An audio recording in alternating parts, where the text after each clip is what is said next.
Day-6 journey. நம்ம next Day-6 கானது படிக்கிறதுக்கு முன்னாடி லாஸ்ட் வீடியோவில் என்ன இது வரைக்கும் பார்த்துருந்தோம் அப்படின்னா ஃபிஸ்க் அண்ட் கிரஹம் பாபி அவரோட கான்வர்சேஷன் பேசி முடிச்சுட்டு ஃபிஸ்க்கு நடந்து வராரு. இதோட நம்ம முடித்தோம். Let's get inside the video to know the next part. A half hour later, John Fisk was at a suburban country jail meeting with one of his clients. His practice often took him outside of Richmond to the countries of Henrico, Chesterfield, Hanover, even Goochland. His ever-expanding pool of work was not something he was particularly pleased about, but it was like the sun rising. It would continue until the day it stopped for good. I've got a plea to talk to you about, Derek. Derek Brown, or DB1, as he was known on the street, was a light-skinned black with tattoos of hate, obscenity, and poetry running down his arms. He spent enough time in jail to be buffed. Wormy veins split his biceps. Fisk had once seen Derek playing basketball in the jail's recreation yard, shirt off, well-muscled, more tattoos on his back and shoulders. It looked like a damn musical score from a distance, rising from the air like a jet on takeoff, gliding smooth, held up by something Fisk couldn't see. The guards and other cons turning to look in admiration. The young man slammed the ball home, finishing with high fives all around. Never good enough though to play college ball, much less NBA. So here they were looking at each other in the country lockup. ACAs offered malicious wounding, class 3 felony. Why not class 6? Fisk stared at him. These guys were in and out of the criminal system, so often they knew the criminal code better than most lawyers. Class 6 is heat of the moment. Your heat came the next day. He had a gun. I ain't going up against Pack when he got a shooter, and I ain't got mine. What, you stupid? Fisk wanted to reach across and wipe the man's attitude right off his face. Sorry, the Commonwealth isn't budging from class 3. Fisk அப்படியே suburban country ஜெயிலுக்கு போகிறாரு. இவர் வந்து ஒரு கிளைண்ட்டை meet பண்ணுறதுக்காக. இவரோட ப்ராக்டிஸ்னால நிறைய கண்ட்ரீஸ்க்கு இவரை தெரியும். நிறைய பேர் வந்து இவரை கூப்பிடுவாங்க வாதாடுறதுக்காக அவங்க சைட்லேருந்து. ஸோ அப்படி தான் வந்து இவர் டெரெக் பார்க்க அந்த ஜெயிலுக்கு போயிருந்தார். ஸோ டெரெக்கை பற்றி நெக்ஸ்ட்டு மென்ஷன் பண்ணுறாங்க. அவரை DB1 கூப்பிடுவாங்க. அவர் லைட் ஸ்கின்டு பாடி அண்ட் அவர் ரொம்ப ரூட் அண்ட் ஆல்சோ ரொம்ப நாள் ஜெயிலில் இருந்துட்டதுனால பஃப்டு அப்படின்னு ஒரு வேர்டை மென்ஷன் பண்ணியிருப்பாங்க. ஸோ பஃப்டு அப்படின்னா ஸ்ட்ராங் பாடி. ஸோ இந்த வேலையும் பண்ணாதனால ரொம்ப நாள் ஜெயிலில் இருந்ததுக்காக அந்த பஃப்டு பாடி அப்படிங்கிறது அது குறிக்குது. ஸோ அவரை பார்க்க ஃபிஸ்க்கு போயிருக்காரு. அந்த டைமில் ஹீஸ் ஜஸ்ட் வாட்சிங் ரீக்ரியேஷன் ஏரியாவில் டெரெக் வந்து பேஸ்கெட் பால் விளையாண்டுட்டு இருக்காரு. ஸோ அவரோட டேர்ன் வரும்போது பர்ஃபெக்டாக அவர் கோல் போடுறாரு. ஸோ கோல் போட்டுட்டோடனே ஃபிஸ்க் என்ன சொல்கிறாருன்னா, but not very good enough to play in college. இவர் என்னவதாக இருந்தாலும் ஒரு ப்ரிசனில் தான் இது விளையாடுறாருங்கிற மாதிரி சொல்கிறாரு. அதுக்கப்புறம் ஃபிஸ்க்கு டெரெக்கை மீட் பண்ணி பேசுகிறாரு. ஏசிஏன்னு என்னது, காமன்வெல்த் அட்டார்னி. ஸோ அவங்க சைடில் வந்து உங்களுக்கு கிளாஸ் 3 ஃபெலோனி கொடுக்குறாங்க, மலூஷியஸ் wounding. அப்படின்னா என்னென்னா கிளாஸ் 3ங்கிறது not very severe punishment, but ஒரு 5 years அந்த மாதிரி ஜெயில் தண்டனை இருக்கும் அப்படின்னு சொன்ன உடனே இவர் வந்து கோவப்பட்டு ஏன் கிளாஸ் 6 இல்லையா அப்படின்னு கேட்குறாரு. ஏன் இதுக்கு அதிகமாக கொடுங்களேன், ஏன் இவ்வளோ கம்மியாக கொடுத்துருக்கீங்க, கோவமாக கேட்குறேன், இன்னும் அதிகமாக கொடுங்களேன் அப்படின்னு. அதுக்கு அவர் சொல்கிறாரு, this is not yours is not heat up the moment. அப்படின்னா உடனே இம்மீடியட் இம்பல்சிவ் ஆக்ஷன்ஸ் தான் வந்து கிளாஸ் 6 கொடுப்பாங்க. அதாவது உனக்கு அவ்வளோ பெரிய பனிஷ்மெண்ட் கொடுக்க வேண்டிய அவசியம் இல்லை, அதனால தான் உனக்கு கிளாஸ் 3ன்னு அவர் எடுத்து பொறுமையாக சொல்கிறாரு. சொன்னதுக்கப்புறம் டெரெக் வந்து திரும்ப கோவமாக பேசுகிறாரு. ஏ சைடில் நான் எதுவுமே பண்ணல, பேக்குங்கிறவரோட தான் இவருக்கு பிரச்சனை டெரெக்குக்கு. ஸோ ஏ சைடில் நான் எதுவுமே பண்ணாமல் கன்னெல்லாம் வச்சுருந்தேன்னா ஆனால் எதுவுமே பண்ணலைங்கிற மாதிரி இந்த லாயர் ஃபிஸ்க்கை வந்து திட்டிகிட்டு இருக்காரு, வாட் ஸ்டூபிட் அப்படின்னு சொல்லிட்டு. அப்போ இவருடைய ஆட்டிடியூட் அடக்கணுங்கிறதுக்காக ஃபிஸ்க்கு வந்து திரும்ப என்ன சொல்கிறார், காமன்வெல்த் வந்து இதுக்கு மேலே கம்மி பண்ண மாட்டாங்க, ஸோ கிளாஸ் 3 தான் அப்படின்னு சொல்லி முடிக்கிறாங்க. How much time? Derek said stonily. His ears were pierced by Fisk count 12 times. 5 with time already served. Bullshit. 5 years for cutting somebody a little with a damn pocket knife, stiletto, 6-inch blade, and you stabbed him 10 damn times in front of witnesses. Shit, he was feeding up my bitch. Ain't that a defense? You're lucky you're not looking at murder in the first direct. The doc said it was a miracle that guy didn't bleed to death right there on the street. And if Pac weren't such a dangerous line ball, you wouldn't just be looking at malicious wounding either. You could have been looking at aggravated malicious wounding. That's 20 to life. You know that. Messing with my bitch, Derek leaned forward and popped his bony knuckles to emphasize the absolute logic of both his legal and moral positions. Derek had a good job. Fisk knew, albeit an illegal one, he was a first lieutenant for the number 2 drug distribution ring in Richmond, hence the street name of DB1. Turbo was the boss, all of 24 years old. His empire was well organized, discipline enforced, and included a facade of legality with dry cleaning operations, a cafe, a pawn shop, and a stable of accountants and lawyers to deal with the drug funds after they had been laundered. Turbo was a very smart young man, good head for numbers and businesses. Fisk had always wanted to ask him why he didn't try running a Fortune 500 company. The pay was almost as good and the mortality rate was considerably lower. Normally, Turbo would have one of his $300 an hour Main or Franklin Street lawyers take care of Derek, but Derek's offense was unrelated to Turbo's business, so that accommodation had not been made. Sloughing him off to someone like Fisk was a form of punishment for Derek, doing something as stupid as losing his head over a female. Turbo had no reason to fear Derek's turning snitch. The prosecutor hadn't even made any noises along those lines, knowing it was futile. You talk, you die, in or out of prison, it made no difference. Derek had grown up in a nice middle-class neighborhood with nice middle-class parents before he decided to drop out of high school and take the easy route of drug dealing over actually working for a living. He had every advantage, could have done anything with his life. There were just enough Derek Browns around to make the world largely apathetic to the horrific lives of the kids who turned to the sugar elixir provided by people like Turbo, which made Fisk want to take Derek out to an alley late at night with the baseball bat in hand and teach the young man some good old-fashioned values. The ACA doesn't give a damn about what he was doing to your girlfriend that night. I can't believe this shit. Buddy of mine cut up somebody last year and he got 2 years, half that suspended, out in 3 months with time served, and I'm looking at 5 damn years. What kind of shitty lawyer you are? Did your buddy have a prior felony conviction? Was your good old buddy one of the top men for one of Richmond's worst diseases? Fisk wanted to ask and he would have, but it would be wasted breath. I tell you what, I'll go back with 3 and time served. Now Derek looked interested. You think you can get that? Fisk stood up. Don't know, I'm a shitty lawyer. Derek Fiskை பார்த்து எவ்வளோ time ஆகும்னு கேட்குறாரு. அதுக்கு 5 years சொல்கிறேன். 5 years சொன்னோன்னே ரொம்ப shock ஆகிட்டு packet knife வச்சு லைட்டாக கட் பண்ணதுக்கு 5 years ஆன்ற மாதிரி கேட்குறாரு. அதுக்கு அவர் 6-inch பிளேட், அதுவுமே நீ கட் பண்ணும்போது முன்னாடி நிறையா பேர் இருந்திருக்காங்க, நிறையா விட்னஸ் இருந்திருக்காங்கன்னு சொல்கிறாரு. அவர் சொல்கிறாரு அவர் பாயிண்ட் ஆஃப் வியூவில், இவர் என்னுடைய ஃபீமேல் ஃப்ரெண்டுக்கிட்ட இன்னும் அப்ராப்ரியேட்டாக பிஹேவ் பண்ணாத நான் அப்படி பண்ணேன் அப்படிங்கிறப்போ ஃபிஸ்க்கு நல்ல வேலை, டாக்டர்ஸ் வந்து இவர் எந்த ஒரு பாதிப்பும் இல்லாமல் பொழைச்சிக்கிட்டதுனால உனக்கு இந்த பனிஷ்மெண்ட்டோட முடியுது, அப்படி இல்லைனா இதுக்கு மேலே நீ சந்திச்சிருப்ப அக்ரவேட்டட் மலிஷியஸ் வூண்டிங், அதாவது 20 years நீ வந்து ஜெயிலில் இருக்க மாதிரி ஆயிருக்கும் அப்படிங்கிறாரு. அதுக்கப்புறமா டெரெக் பற்றின சின்ன இன்ட்ரோ மாதிரி கொடுக்குறாங்க.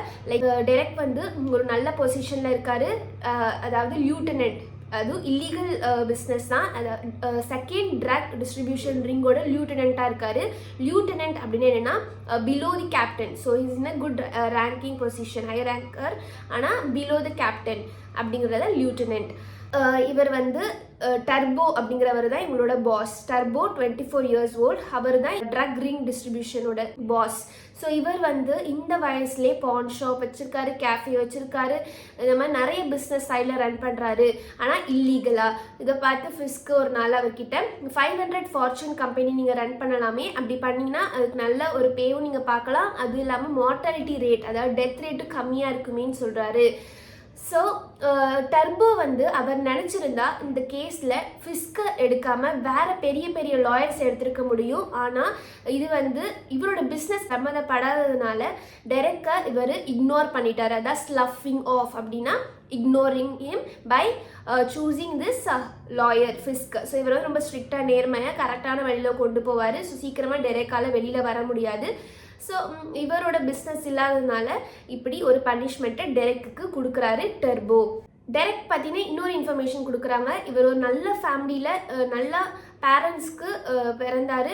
ஆனால் அவர் தப்பான வழியை சூஸ் பண்ணி இந்த மாதிரி ட்ரக்ஸ்க்கு போனதுனால ரொம்ப அவரோட லைஃப் வேஸ்ட்டாக போயிடுச்சு. இந்த மாதிரி டர்போக்கு கீழேருந்து வேலை பார்க்குறதுனால ட்ரக்ஸ் அடிக்ஷன், ட்ரக்ஸ் டிஸ்ட்ரிபியூஷனால் அவருடைய வாழ்க்கையே வீணாக போயிடுச்சு. ஆனால் அதனால் இவர் வந்து திரும்ப அந்த பேக் டு த குட் லைஃப்க்கு அவர் கொண்டு போகணுன்னு ஃபிஸ்க்கு அவர்கிட்ட அட்வைஸ் கொடுக்கலான்னு போகிறாரு.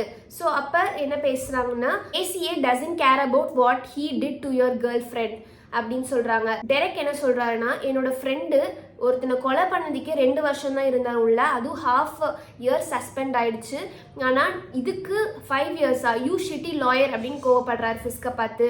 அப்போ ஃபிஸ்க் என்ன சொல்கிறாருன்னா, உன்னோட ஃப்ரெண்டு ஒன்று வேற ஹிஸ்ட்ரி இருக்காது, பேட் ஹிஸ்ட்ரி அவனுக்கு இருந்திருக்காது, ஆர்எல்ஸ் அவன் வந்து ஒரு டாப் மென்னாக தான் இருக்கணும், பெரிய பணக்காரங்களும் ஒருத்தனாக தான் இருக்கணும் அப்படின்னு சொல்கிறாரு. ஸோ நீ இவ்வளோ கேட்குறதுனால உனக்கு 3 இயர்ஸாக குறைச்சி கொடுக்க பார்க்குற அப்படிங்கிறாரு. அப்போ டெரெக் சந்தோஷப்பட்டு இன்ட்ரெஸ்ட் உங்களால் அது முடியுமா அப்படின்னு கேட்குறான். அதுக்கு Fisk don't know, I am a shitty lawyer தானே அப்படின்னு அவர் சொல்லிட்டு போகிறாரு. On the way out, Fisk looked out the bed window and watched as a new shipment of inmates climbed from the prison van, grouped close, shackles beating a chant on the asphalt. Most were young blacks or Latinos, already sizing each other up, slave to master, who gets cut or scored first.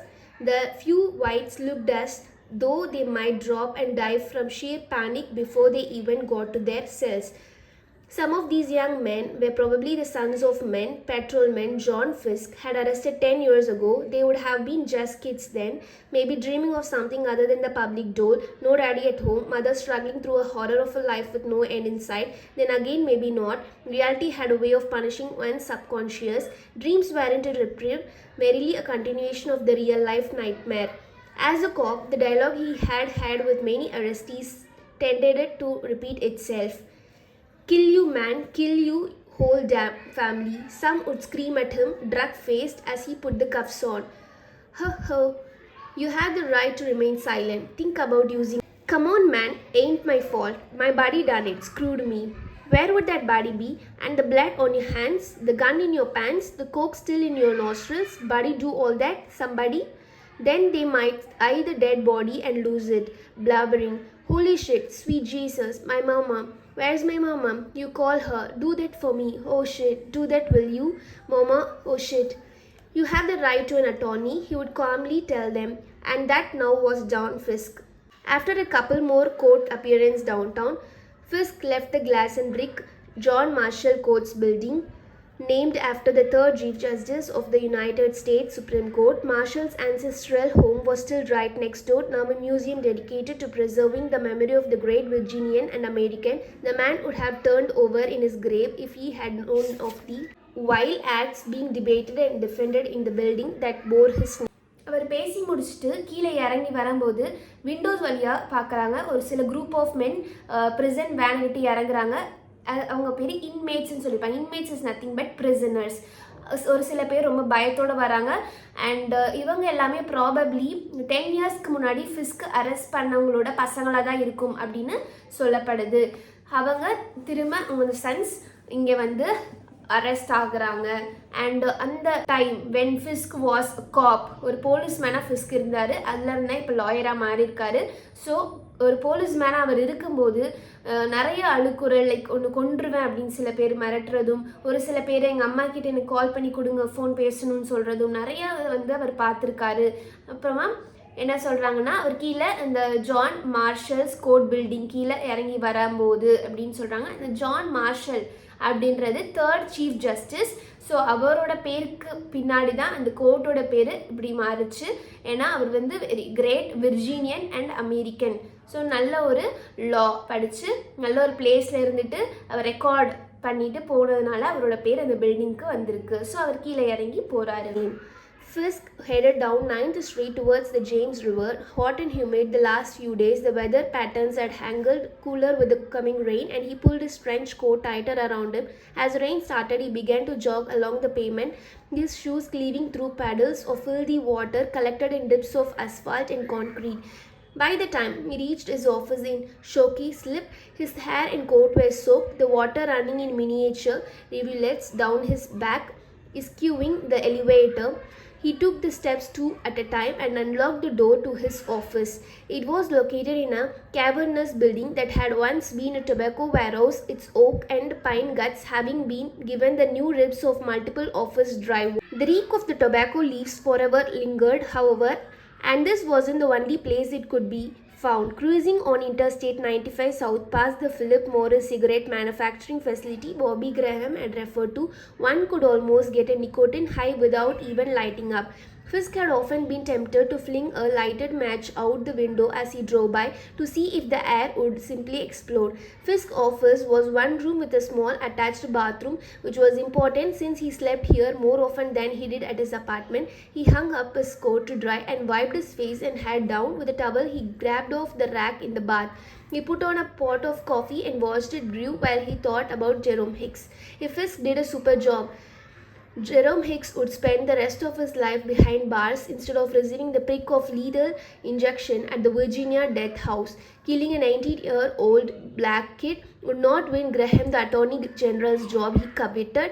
A black on black, loser on loser murder wouldn't even warrant a back page story in the newspaper. So Fisk கோட்டை விட்டு அவரோட ஆஃபீஸ்க்கு போகிறாரு. போகும்போது hot வெதராக இருந்து டக்குன்னு rain வர மாதிரி ஆயிடுச்சு. மழை பெஞ்ச உடனே அவரோட கோட் எடுத்து போட்டுக்கிறாரு.